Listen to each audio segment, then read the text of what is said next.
Dan sangat bahagia banget karena siang hari ini ketemu dengan sosok yang luar biasa. Kenapa luar biasa? Karena menuju tanggal 31 kok saya diberikan kesempatan ketemu dengan narasumber kesayangan kami ini gitu ya, kesayangan Smart FM, kesayangan dunia investasi, Ryan Filbert. Apa kaitannya nih Ryan Filbert ya, Mas Ryan Filbert dengan tanggal 31? Nah ini nih Smart Listener, pertanyaan Anda itu akan dibawakan, disajikan dalam bentuk live gitu ya, dalam bentuk online ya, bersama-sama dengan Mas Ryan Filbert. Saya itu ketika kemarin ya terima bukunya, terus kemudian mulai coret-coret, saya bilang ini kok pertanyaan sama seperti yang di benak saya. Mas Ryan tahu banget isi hati saya. Saham apa? Ya, reksadana yang mana? Ya, instrumen apa begitu. Nah, ini yang kemudian Smart Listener kami akan gali di tanggal 31. Saya promosikan dulu ya, tanggal 31 Agustus supaya Anda berkesempatan bisa mendapatkan peta ya, peta menjadi seorang investor yang benar-benar berkelas, bukan investor asal-asal atau ikut-ikutan. Dapatkan informasinya ke 0813 3250 3717. Sekali lagi ke 0813 3250 3717. Tapi kita mau membahas karya terbaru. Ya ini saya baru bilang 2 minggu yang lalu, Mas, bukunya ditunggu. Sudah muncul. Selamat siang, Mas Ryan. Ya, selamat siang, Mbak Ola. Selamat siang kepada Smart Listeners dimanapun Anda berada. Mas Ryan makannya apa sih kok sangat produktif banget ya dalam menulis buku ya? Loh, itu buku berapa? 18 ya? Loh, udah 19 sama 20. Langsung disebut ya. Saya dapat bocoran dari tim Gramedia, ini sudah cetak ulang loh. Baru 2 minggu dicetak udah cetak ulang. Dahsyat. Saya pernah bocorin ke Smart Listener buku-bukunya Mas Ryan, taruh di rak paling depan itu habis mulu gitu kan. Itu mungkin karena saya sering ulang-ulang kali Mas di Smart FM ya Mas. Siap. Oke, siap. Tenang aja Mbak. Nanti kita kirimkan sesuatu. Ucapan terima kasih. Ya, terima kasih. Mas Ryan, di tengah-tengah banyak orang bingung ya, galau. Ini kok kayaknya kalau ngomongin trading itu ribet gitu ya. Kayaknya itu hanya untuk orang-orang yang pintar, yang cakep doang. Mas Ryan hadirkan buku yang berjudul Simple Trading, Simple Investing. Nah, kita akan membahas bukunya, tetapi sebelum ke sini, Mas Ryan punya alasan nggak sih kenapa warnanya kuning? Karena dari semua buku-bukunya Mas Ryan kayaknya cuma ini doang yang kuning banget nih.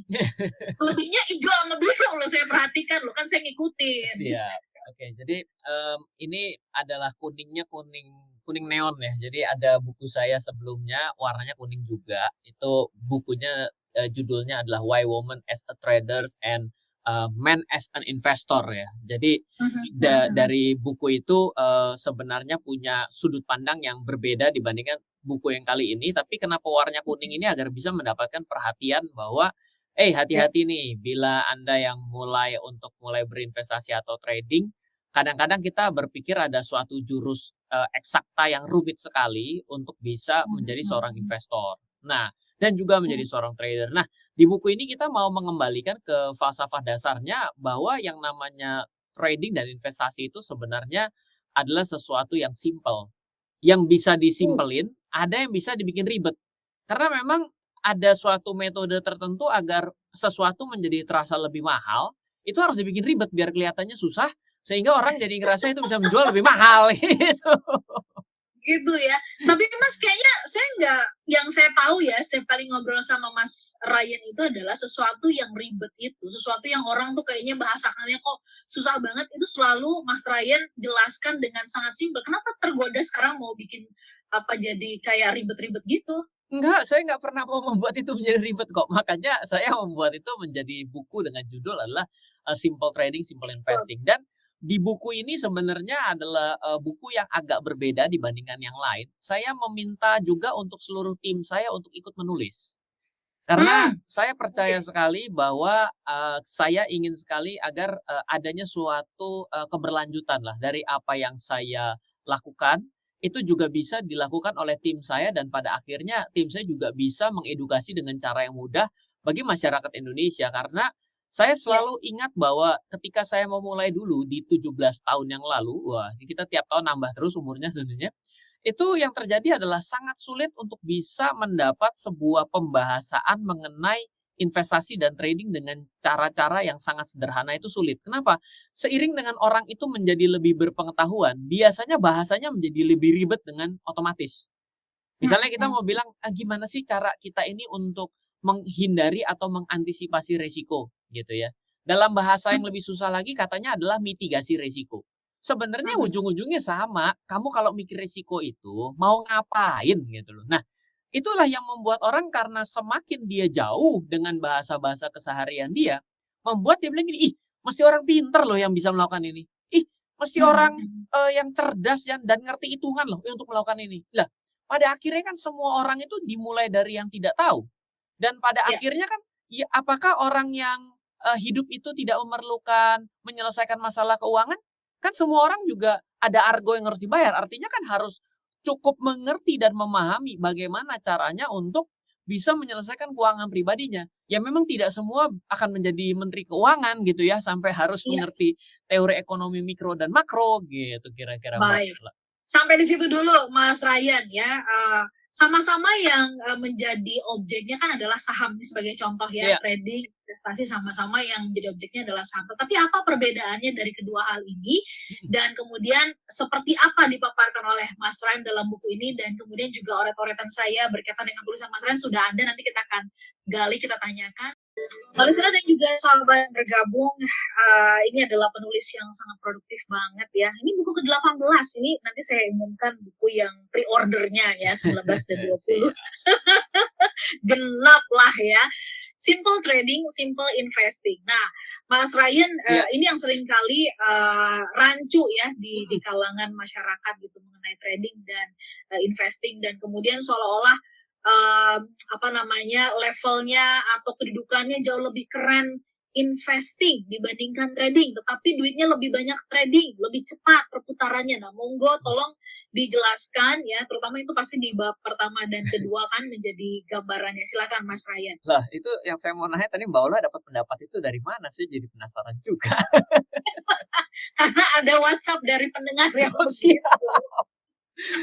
Iya, jadi kita kembali lagi ya, menjadi seorang pedagang sebenarnya kan prinsip dasar dagang itu adalah kita bisa beli barang dengan harga murah dan kita bisa jual dengan harga yang lebih mahal. Lalu kalau kita dalam satu kondisi membeli barang dengan keadaan mahal, kita berpikir bagaimana caranya biar bisa dijual lebih mahal lagi. Ya, ketika kita selalu berpikir harga murah, dan harga mahal, maka konsep dagang itu sebenarnya tengah terjadi. Oke, jadi di bagian itu. Nah, kalau kita bicara mengenai investasi, kita tuh kadang tidak berbicara mengenai harganya, tapi adalah kesesuaian harga dan nilai. Mhm. Nah, investasi itu, mungkin saya akan kembali ambil contoh yang sederhana adalah kita mengambil objek yang sama agar gampang pemahamannya. Kalau kita itu bicara bahwa kita kayaknya tahu sekali bahwa permintaan akan sapi ini menjelang hari raya ini akan cenderung lebih tinggi dibandingkan kondisi normal, membuat harga menjadi mahal. Maka Betul. ketika kita melakukan pembelian dan menjual kembali pada menjelang hari raya, maka itu kondisi namanya adalah berdagang sapi.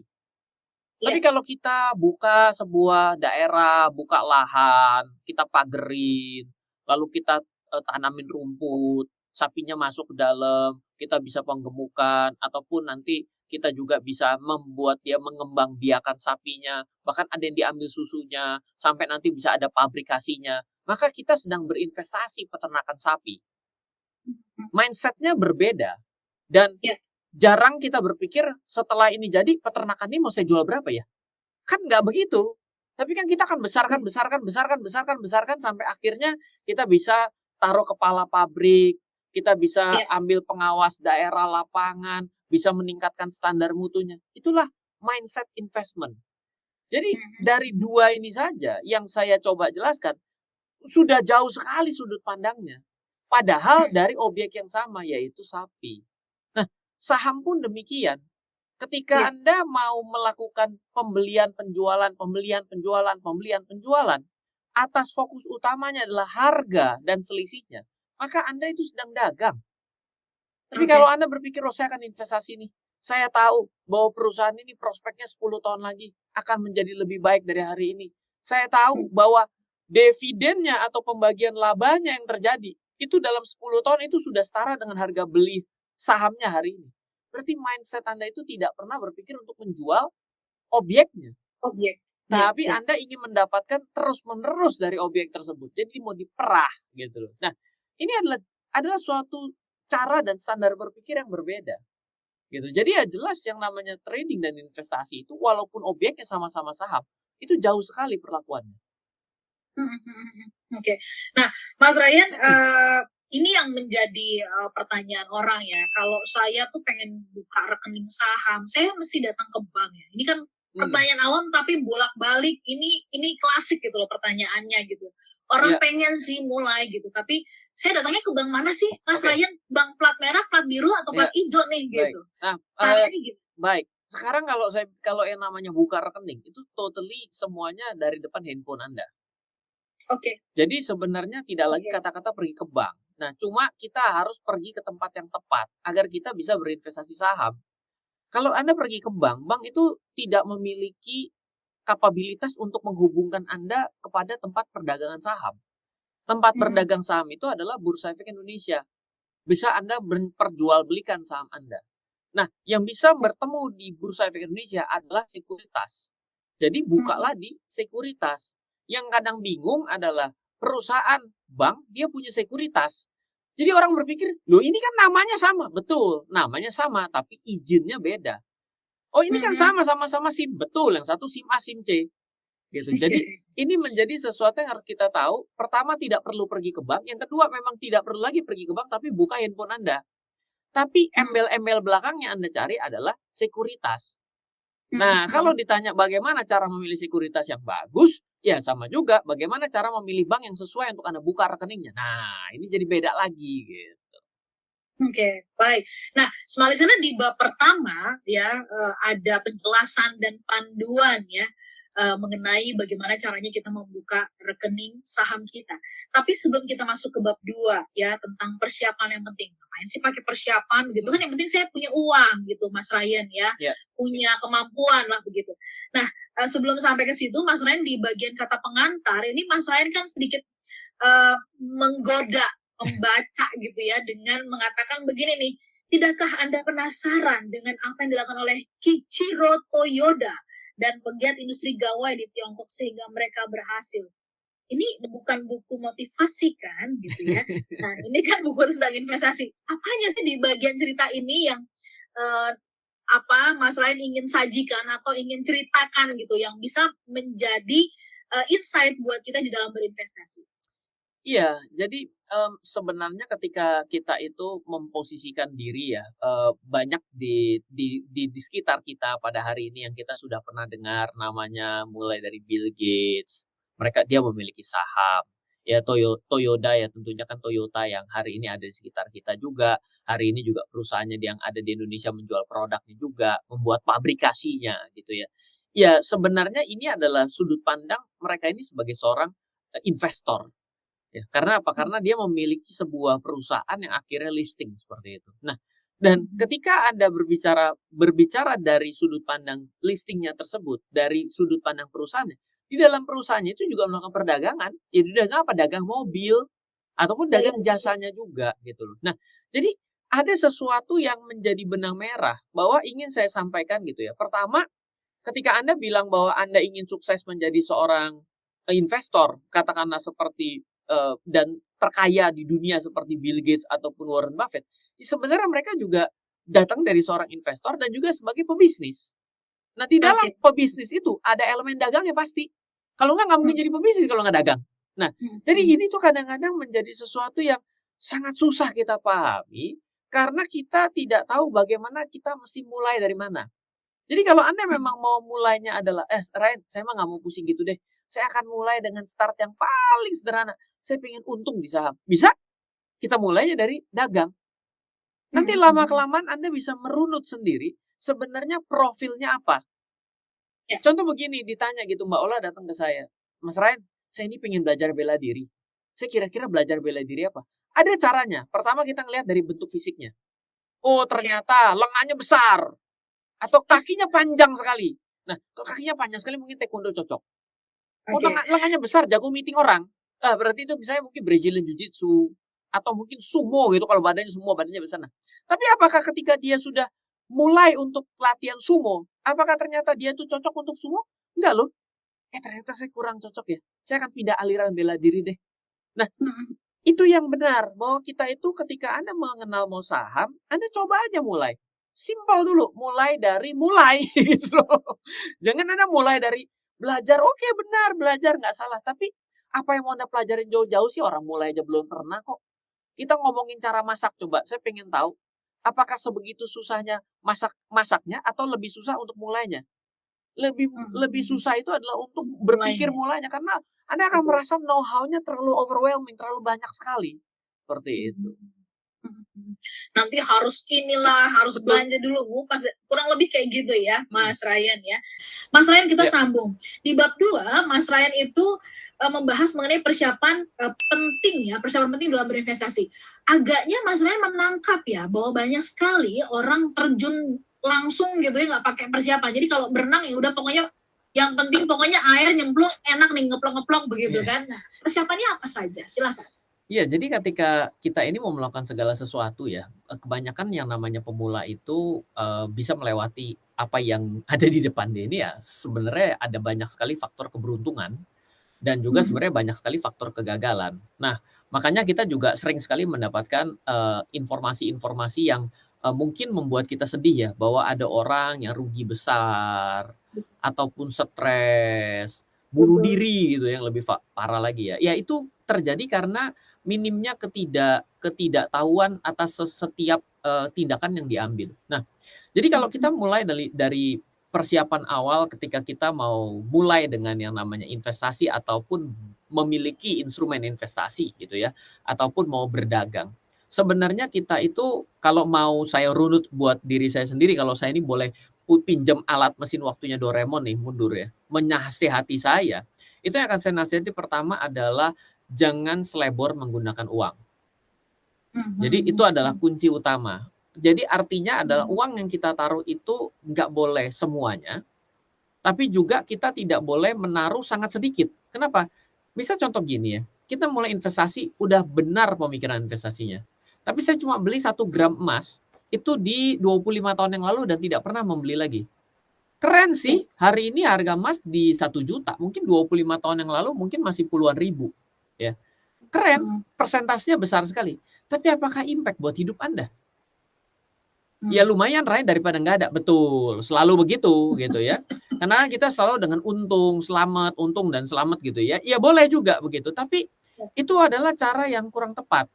Anda akan menyesal ketika lewat dari 25 tahun dan hanya memegang 1 gram, bisa bilang gini, "Coba saya beli lebih banyak." Loh iya, tapi kan sudah terlambat. Atau malah Mhm, dibalik mhm. atau malah dibalik, yaitu dengan uang yang sangat-sangat banyak, ternyata dia di perjalanannya butuh uang dan yang dia beli sedang turun. Akhirnya Mmm, dia tidak bisa, mau jual nggak rela. iya, Tapi iya, iya. kalau mau jual nggak rela, pas mau dijual nggak laku. Nah, Di itu situlah rasa penyesalan semakin besar ya, Mas Ryan iya, ya. akhirnya bilang, "Aduh kenapa saya beli barang ini Iya, jelek." jelek, ngutuk-ngutuk gitu ya. Jadi artinya ada 2 kejadian, yang satu salah adalah kenapa saya nggak beli lebih banyak, yang kedua salah adalah kenapa saya beli kebanyakan. Mhm, Nah, mhm, mhm. kenapa bisa begitu? Karena penggunaan akan keuangan yang salah. Itu dulu tuh. Yang kedua adalah tidak jelas maunya apa. Banyak Mmm, orang itu yang tidak jelas maunya apa, tapi bisa beli. Dia tiba-tiba mhm. beli saham. "Loh kok ikut beli saham yang hari ini IPO?" "Iya, katanya bagus." "Kata siapa?" Kata siapa ya?" Iya, Loh iya, gimana sih? katanya orang-orang pokoknya bilang kayak gitu. Iya, orang-orang bilang gitu tuh orang-orang yang Yang mana? mana? Nah, terus Iya, iya. begitu dia dia untung, dia bingung, dia mau jual, kayaknya sayang takut naik. Begitu turun, aduh, tadi gitu saya jual. Begitu tambah turun Mhm, lagi, aduh, kemarin mestinya saya jual. Di hidupnya jadi selalu penuh dengan penyesalan. Jadi yang kedua yang kurangnya persiapan itu adalah kita itu tidak memiliki ketegasan di awal, baik dengan uang, baik dengan mhm. keputusan yang mau kita lakukan. Mungkin terasa abstrak ya. Biasanya orang-orang yang sudah melewati itu ya akhirnya baru bilang, "Coba ya, susah kalau semua hidup dengan kata coba ya, susah." Gitu. Nah, orang itu kan selalu dibagi menjadi dari sudut pandang saya ya, saya belajar dari Ade Rai gitu ya. Oke. Beliau mengatakan satu adalah orang yang pintar. Orang yang pintar itu adalah dia mau belajar dari kesalahan dia. Baik. Dan orang yang pintar ini kadang-kadang suka ngeyelan kalau dibilangin.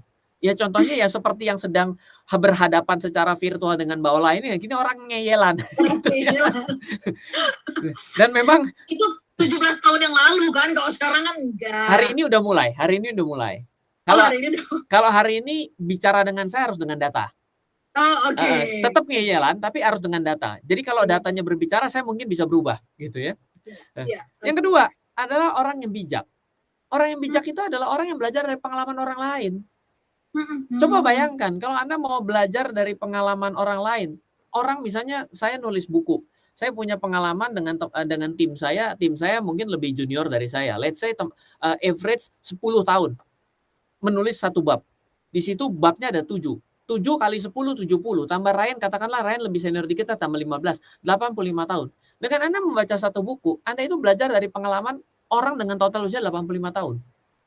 Artinya Anda sebenarnya bisa men-speed up pengetahuan Anda. Kalau Anda mau belajar dari orang lain. Saya sih hari ini kalau saya, itu kalau dulu saya mungkin masih hitungan untuk ketika ada suatu belajar yang mahal, itu saya masih ngitung dengan saldo saya. Kalau hari ini saya udah nggak terlalu. Kenapa? Karena ada satu elemen yang saya selama ini sadari. Kalau saya berani lebih nekat untuk belajar, yaitu waktu. Betul. Waktu nggak Kita bisa memangkas waktu ya, Mas Ryan. Masa nunggu sampai punya pengalaman dulu gitu ya. Itu akan panjang banget kayak Mas Ryan 17 tahun. Waktu ya, pengalaman. Betul. Waktu keluarin duit. Kita nggak mau keluarin uang karena kita takut bahwa kalau belajar mahal. Saya contoh sederhana ya, saya pada hari ini kan lagi benar-benar belajar banyak mengenai keamanan informasi dan dunia financial technology termasuk dengan kripto dan blockchain. Saya kemarin baru dikasih tahu ada sertifikasi blockchain terkait dengan Hyperledger Fabric. Berapa di luar? $700. Teman saya yang belum daftar, saya udah pencet daftar. Bukan karena saya punya duit. Kenapa? Karena kebetulan juga lagi promo. Ya entah lah, kalau di sana ternyata lagi ada marketing gimmick, oke nggak masalah. Itu udah urusan belakang. Tapi saya ambil momennya. Saya ambil momennya untuk belajar lebih cepat. Kemarin $700 ya? $700 doang. $700 doang. Kenapa? Karena course di luar negeri itu mahal-mahal. Baik. Kenapa? Mohon maaf, kalau 700 dikali satu dolarnya sekarang 14.000 lah, let's say 15.000. 14.000 lah ya. 10,5 juta lah. Iya, Smart Listener Anda cuma disuruh bayar 150. Oh ya kalau belajar yang beda cerita. Udah belajar dari, oh my God. Benar sih yang Mas Ryan bilang ya. Waktu itu loh yang kita nggak bisa kembalikan ya Mas Ryan. Yes, dan tahu nggak yang menarik? Kemarin, karena saya kan ikut dari minggu lalu. Kemarin saya tiba-tiba harus ketemu klien yang mengerti ternyata mengenai Hyperledger Fabric. Oke. Deal tuh saya punya project. Tuh deal dapat projectnya. Lumayan kan? Dapat lebih gede. Banyak hal begitu. Mohon maaf ada uang denger kan? Oh siap. Kopi-kopi lah ya buat saya Riko gitu, Frisky ya di sini ya.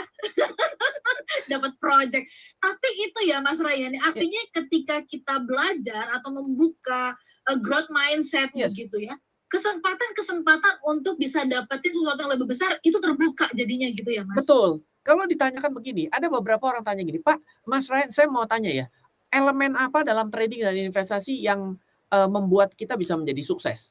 Saya bilang satu ya, namanya tadi udah ngomong keuangan. Yang kedua kita bicara dengan mindset. Sebenarnya yang ketiga adalah ngotot. Ngotot tuh mindset juga. Itu apa? Tetap aja investasi. Tetap lakukan. Uji coba dengan strategi yang sama, tetap lakukan. Itu akan otomatis mendatangkan hoki loh. Hoki itu datang atas sesuatu yang diulang berkali-kali. Coba aja sekarang kita misalnya lagi nggak punya kerja, kita ngelamar ke 10. Begitu kita ngelamar 10 ditolak, kita ngelamar 100 diterima. Terus orang bilang, ih dia hoki ya diterima, enak aja. Kita 100 kali nyoba loh. Nah itu terjadi dalam investment dan trading pun sama seperti itu. Oke. Jadi sebenarnya kalau dengan kata atau pengganti ngotot itu adalah disiplin. Itu pemain bulu tangkis kita kemarin kalau nggak ngotot gitu ya, mungkin nggak dapat emas ya kan. Pertandingannya sangat-sangat Alot, benar-benar membuat kita ngeri, kelihatan ngeri. Karena bebannya emas, Bo. ibaratnya emas gitu. Jadi benar-benar mainnya tuh ngotot banget Persisten, gitu ya. yes, persisten dan Persisten. dan prudent ya. Tetap harus ada sikap kehati-hatian itu ada. Sikap kehati-hatian itu datang dari pengalaman. Tapi persisten itu memang dari kegigihan karena kita mau mendapatkan sesuatu. Itu memang kombinasi yang iya itu mental, susah untuk kita untuk kita ceritakan. Tapi ada orang yang memang mau mendengarkan itu dan dia tetap jalanin aja. Yang namanya terus memberi investasi itu kan sesuatu yang dia jalanin aja padahal dia mungkin belum berpengalaman itu kan. Baik, Mas Ryan, banyak yang mengatakan investasi itu sebenarnya adalah kita pasti loh, itu gede loh, profitnya besar loh. Tapi Mas Ryan selalu mengatakan investasi itu nggak pasti, dan di buku ini juga di halaman 55 Mas Ryan katakan itu. Nanti dijelaskan ya kenapa sih dibilang nggak pasti gitu. Padahal kalau kita ngeliatin orang-orang kaya itu kok kayaknya pasti-pasti aja sih gitu. Oh yang benar. Udah ikutin biografinya belum? Ya. Tetap bersama dengan kami dalam Book of the Week. Mas Ryan, tolong diklarifikasi. Benar nggak sih sebenarnya investasi itu sesuatu yang nggak pasti? Karena juga banyak informasi yang beredar gitu ya. Investasi itu pasti kaya, investasi itu pasti berhasil. Ya. Gitu. Oke, baik. Mbak Ola, saya mau tanya, apakah kalau kita sekolah pasti menjadi orang sukses? Belum tentu. Ada sekolah yang menggaransi? Nggak ada. Bahkan sekolah pun menggaransi lulus nggak ada. Iya juga ya. Coba dicari. Coba mungkin kalau ke Harvard gitu saya juga pengen tahu apa nih menggaransi keluar dari sini pasti sukses gitu. Jebol-jebolannya yang nggak lulus malah jadi orang kaya dunia gimana? Juga, ya. Ayo. Yang namanya pendidikan, ketika kita belajar, itu sebenarnya bagian dari investasi kehidupan kita, betul nggak? Ya memang yang namanya investasi itu dalam hidup kita nggak ada yang pasti. Di dalam kehidupan kita apa sih yang pasti? Nggak ada. Kalau kita mencari suatu kepastian adalah ketidakpastian itu sendiri yang pasti. Jadi jangan sampai berpikir bahwa ada sesuatu yang dapat dipastikan. Kalau Anda nabung, mungkin Anda tidak kehilangan modalnya. Itulah memang dasar daripada menabung. Tapi apakah selama perjalanan uang itu Anda taruh dalam tabungan, tidak ada sesuatu hilang? Ada loh, nilai uang itu sendiri bisa jadi kalah daripada pertumbuhan yang diberikan secara pasti. Misal, saya taruh uang, 1 tahun saya dikasih 5%. Ternyata kalau kenaikan harga barang-barang 10%, maka sebenarnya kan saya tengah kehilangan nilai uang saya 5%. Yang mana yang tidak pasti ada kenaikan nilai barang-barangnya kan? Iya, betul. Iya, jadi dasar apapun ketika kita berbicara investasi, coba aja. Yang namanya menikah itu kan investasi. Buat kehidupan yang lebih mapan dan yang diidam-idamkan. Apakah pasti? Ya nggak tahu, jawab sendiri. Ya kan? Nah, lalu kedua, pendidikan untuk anak. Itu udah sekolah di tempat yang terbaik. Apakah anaknya keluar menjadi orang yang sukses? Ya coba cari juga. Sekarang saya juga nyari-nyari nih, ada nggak sekolah yang memastikan keberhasilan seorang anak? Nggak juga. Gitu loh. Jadi itulah investasi. Dasar dari investasi ya seperti itu. Iya, iya. Baik, Mas Ryan, karena ini sudah di penghujung ya. 2 jam dong, 2 jam. Jam nggak boleh. Iya. Di bab 5 ini agak sedikit berbeda ya. Dari bab-bab sebelumnya, bab-bab 1, 2, 3, 4 itu kan agak artinya sangat angka dan sebagainya. Kok bab 5 isinya tentang titah dari langit ya? Ini saya curiga, ini pembahasan soal astroscience apa gimana gitu? Silakan. Baik, jadi sebenarnya ada sesuatu dasar-dasar sederhana yang udah datang dari lama di sekitar kita, yang tinggal kita add on saja, langsung tinggal colok dan jalan dalam kita investasi. Dan juga kita melakukan dagang gitu ya. Yang pertama contoh, kalau kita berbicara dengan yang namanya trading. Ada orang yang bilang ini, waduh Ryan, saya ini tidak mengerti sebuah technical analysis. Loh, orang dalam hidup Anda sudah melakukan technical analysis kok. Loh kok bisa Ryan? Lah, coba itu semua orang yang pergi beli barang ke pasar gitu ya. Hari ini berapa cabai? 65.000. Ih mahal ya. Loh kok tahu mahal? Lah kan kemarinnya 80.000. Iya, itu technical analysis. Itu technical analysis basic. Waktu begitu nyampe ke 30.000, nah murah nih. Loh kok tahu murah? Ini harga termurah sepanjang segala macam. Itu technical analysis. Technical analysis itu adalah statistik. Statistik dasar yang Anda bisa pakai. Harga mau tertinggi, terendah, nilai tengah, median, persentil, desil. Lah itu kan semua adalah statistik. Mau dipakai semua? Enggak juga. Apakah Anda kalau misalnya lagi mau beli sesuatu di pasar, kentang berapa? Sekian. Bentar ya, saya keluarkan regresi statistik saya dulu. Tukangnya bisa beli 1 on aja kayak mau ngajak berantem. Mau beli 1 warung saya, dia bilang. Enggak selalu begitu. Itu kan adalah dasar yang ada dari lama. Investasi. Investasi itu adalah melihat laporan keuangan perusahaan. Oh, laporan keuangan susah? Enggak, cuma tambah kurang kali bagi. Loh, apa ya? Loh iya dong. Sekarang dari mana datangnya laba? Laba itu pendapatan kurang biaya. Emang ada pendapatan didiferensialkan dengan laba? Hasilnya apa juga nggak tahu tuh? Nggak ada. Itu yang itu dasar. Begitu laba. Saya bilang labanya bagus bagaimana? Labanya tumbuh. Oh iya, laba sekarang lebih kecil, laba sekarang lebih besar daripada laba sebelumnya. Loh itu kan berarti konsep membandingkan atau pengurangan kan? Bila laba sekarang dikurang laba yang sebelumnya itu positif, berarti lebih gede. That's it. Nah itu adalah basic yang memang sudah dari dulu kita terima. Yang entah kita nggak tahu datangnya dari mana, kita mengikuti itu. Gitu. Jadi nggak susah dalam berdagang, trading, dan investasi itu nggak susah. Kelihatan dipersulit, ada memang sengaja. Kan emang kita punya jargon, kalau bisa dipersulit ngapain dipermudah kan? Ya itu karena ada kepentingan lain untuk jualan gitu. Tapi kalau saya pikir gini, bahayanya ketika nanti Anda berpikir ini adalah sesuatu hal yang sulit tapi Anda kepingin lakukan, Anda jadi tebak-tebakan. Akhirnya Anda menjudikan saham. Itu bahaya. Disitulah perbedaan antara berjudi dengan trading ya. Dan investasi. Tadi saya tuh mau mengatakan gini, kan seringkali orang tuh mempersulit sesuatu begitu. Dalam pikiran saya, Mas Ryan tuh ngebaca loh. Terus tadi itu yang Mas Ryan sampaikan. Ini klop banget gitu. Iya, karena dulunya saya itu adalah sarjana seni rupa, Fakultas Seni Rupa Desain Trisakti. Terus saya jadi kelihatan dari mimik wajah ya? Saya itu enggak, saya itu kan sebel dulu waktu belajar ini, waktu datang ke toko buku Gramedia, loh kok bukunya ini bahasanya susah semua. Lah nasib saya tuh bagaimana? Apakah memang yang namanya orang seni rupa ini nggak punya hak untuk menjadi kaya? Kan tidak dong. Semua orang kan punya hak untuk menjadi lebih baik dalam hidupnya kan. Artinya perlu ada komunikasi. Kalau komunikasi yang terjadi itu bisa dikomunikasikan, ya itulah ya bisa kita terima. Segala sesuatu itu masalah komunikasi loh. Oh, katanya berantemnya di rumah tangga itu 90% adalah karena salah nada. Salah nada. Dia mau ngomong apa mau berantem dia bilang.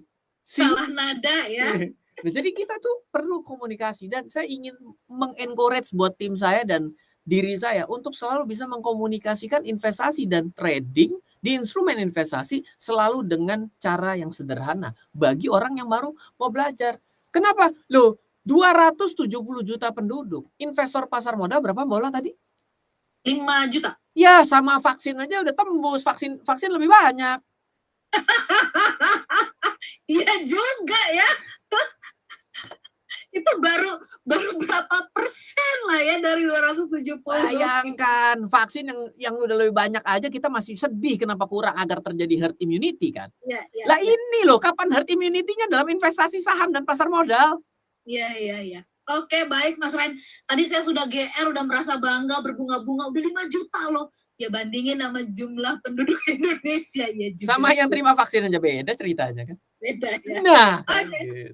Baik, Mas Ryan, cerita tentang investasi ini kita sambung nanti di setiap hari Rabu ya. Anda bisa simak Smart Market Insight ya di jam 6 sore pastinya dengan Mas Ryan Filbert. Dan ini nih yang saya mau sampaikan kepada Anda.